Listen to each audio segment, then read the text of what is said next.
Hi everyone! So just as I published my latest video with the updates on the Idaho 4 case when some documents were dropped and unsealed, more documents drop. Namely, in regards to the 911 call made on November 13th, 2022, and the text messages between DM and BF, the surviving roommates of the Idaho 4.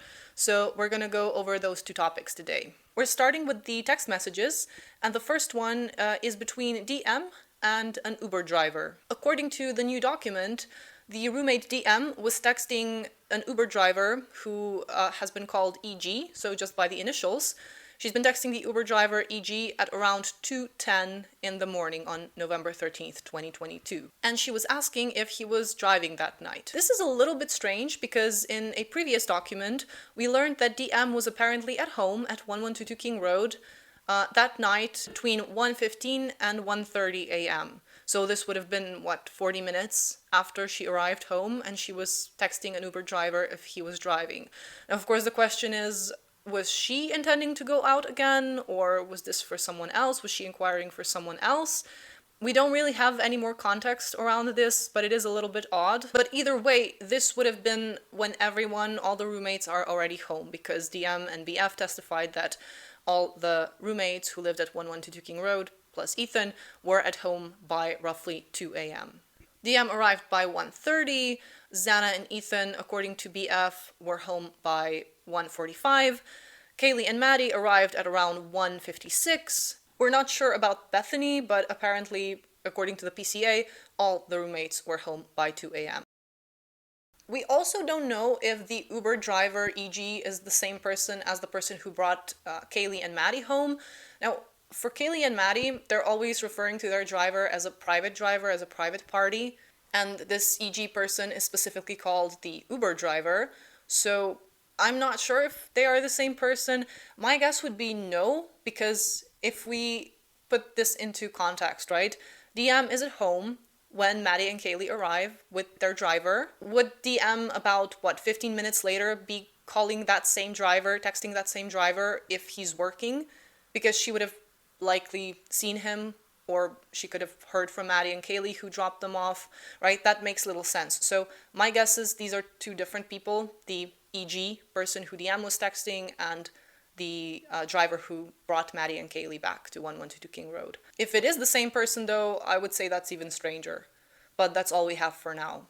Now onto a slightly more interesting topic, the text messages between Dylan and Bethany. So from 4:19 to 4:21 a.m., DM tried calling BF, Kaylee, Maddie, and Xana, and all calls were left unanswered. And this is exactly what I assumed in my latest video, that DM was likely trying to contact all the roommates at some point, and that's how she got to the conclusion that the only one responding was Bethany downstairs, and that she was safe, and so that's why she went downstairs. Let's remember, we also learned in the previous document that DM at some point went downstairs to BF. But before she went downstairs, from roughly 4:22 to 4:24 a.m., DM and BF were texting. But what we see in this document from those messages appears to be a shortened or potentially redacted version, because some of the context appears to be missing. I'm going to include the messages on screen now.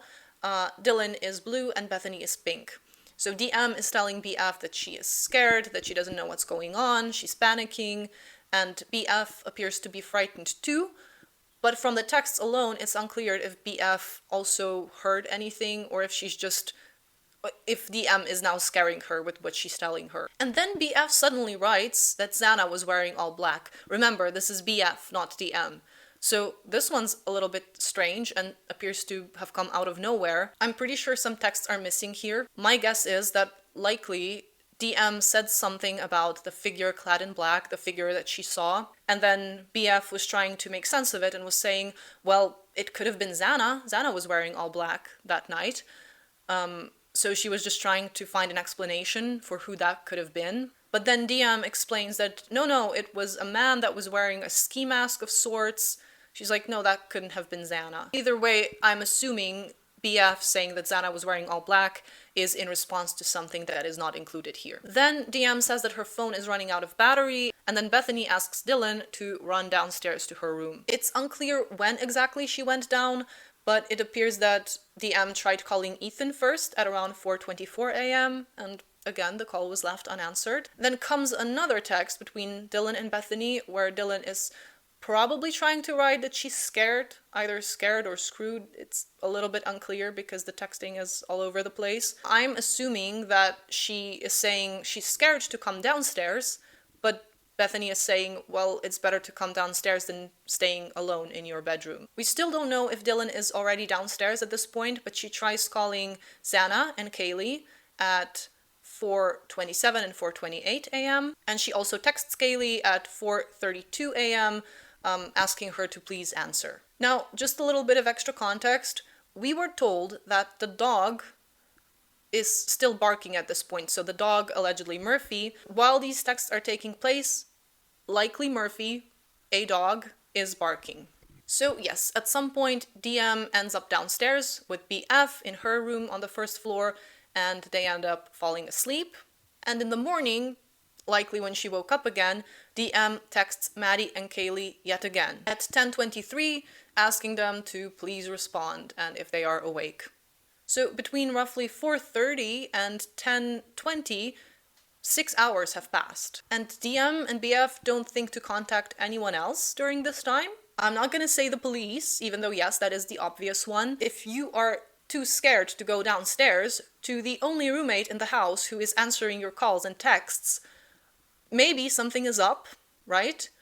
But at the same time, I'm not gonna sit here on my high horse and, point fingers at the roommates and say, oh, they knew better, they knew something was up, they should have called 911. Stress and fear impact people differently. I'm not gonna make any accusations because it is frankly not my place, and we're still missing a lot of context, I believe, around this whole situation. So while it is questionable and regrettable that they didn't call 911 the second they sensed that something was terribly wrong, it is also important to remember that we do not yet have the whole context. But you are welcome to disagree with me. Let me know how you feel about them not calling 911 straight away. At 11:39, DM also has a text exchange with her father. That one's also interesting. We don't know what they're talking about. We don't have any further information in regards to that. It's possible that he advised the girls to call 911 or to at least go check on the roommates, if the topic of the conversation even was roommates. We still don't know if they checked on anyone. It would be safe to assume that they didn't, at least until 10:23, because at that time DM was still texting Kaylee if she was up, and Maddie. At 11:50, DM gets another text just saying bro from a person called Jay. They don't even have a second initial, just the first one. They're called Jay. No idea who that is or what bro means in this context. It could literally be anything, so this doesn't help at all. At 11:50, DM also calls EA. Now, EA is speculated to be HJ, Hunter Johnson's girlfriend. Speculated. But we do know that DM, BF, HJ, and EA were present when the 911 call was made. And it is possible, speculation, that also both of Ethan's siblings were there by the time the cops arrived. Personally, I am pretty confident they were both there, Hunter and Maisie, because both their cars appear to be parked outside before the police arrived. You can check out my video here to see how I got to this conclusion. I describe everything in that video. And yeah, so the 1122 King Road house is now full of people, allegedly. And finally, at 11:58 a.m., a phone call is made from BF's phone. Hunter Johnson discovered the unresponsive body of Xana. We'll get to that word, unresponsive, in a moment. And he informed the roommates, BF and DM, to call 911. EA was also present at the house at the time. On the phone call, there was a lot of crying and heavy breathing. The whole thing is really quite messy and seemingly redacted, or at least not complete. It's all over the place. Different people speak to the dispatcher. They're kind of passing the phone around. They randomly mentioned that there was allegedly a man in the house that night, a random strange man, and they are all reporting that Xana is unresponsive. This is strange, to say the least. So the document makes it seem like they are all looking at Xana, and even though we know that she passed away from wounds, somehow they are saying that she's passed out and she's not waking up. Considering what we were told about that crime scene, that it was very bloody and just dreadful, how can you describe someone as just unresponsive, passed out, not waking up, if they were stabbed to death? This is making me question everything, because even in the PCA, Payne describes that when he arrived into the house, upstairs to the second floor, he could see Xana's body from the hallway. So the door must have been open, he could see her, and as he approached, he could tell that she was deceased with visible stab wounds. So my guess is, one possibility is that Hunter Johnson opened the door, saw what he saw, beelined it straight out of there. Maybe he just said to the other girls in the house, don't go there, right? Just call 911, don't approach. When they made the phone call, they were all kind of standing possibly in the living room, just observing from afar, from a few feet away. So from where they were standing, they just saw that she's lying on the floor, and maybe they were trying to call her. She wasn't responding, obviously. No idea. This is just, I'm trying to make sense of things here, right? And you know how there's that thing when you see something horrific, shocking, and until you say it, until you speak it out loud, it's kind of not real in your head. So maybe they were just all in denial, because it's kind of clear that the second the first responders arrived, they were like, oh, it looks like we have a homicide.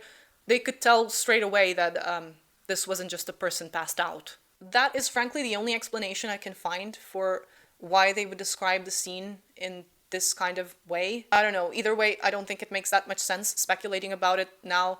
It's just another strange piece of the puzzle to this whole case. So that is it for the update on the Idaho 4 911 call and text messages between the roommates. I did promise you an updated timeline on the Idaho 4, and I will do that at some point, but as I said, I'm still hoping on more information. As soon as I have enough content to actually make an updated timeline, I will do so. But until then, thank you for watching. Don't forget to leave a like and comment your thoughts down below. Take care, and I will see you soon. Bye, guys.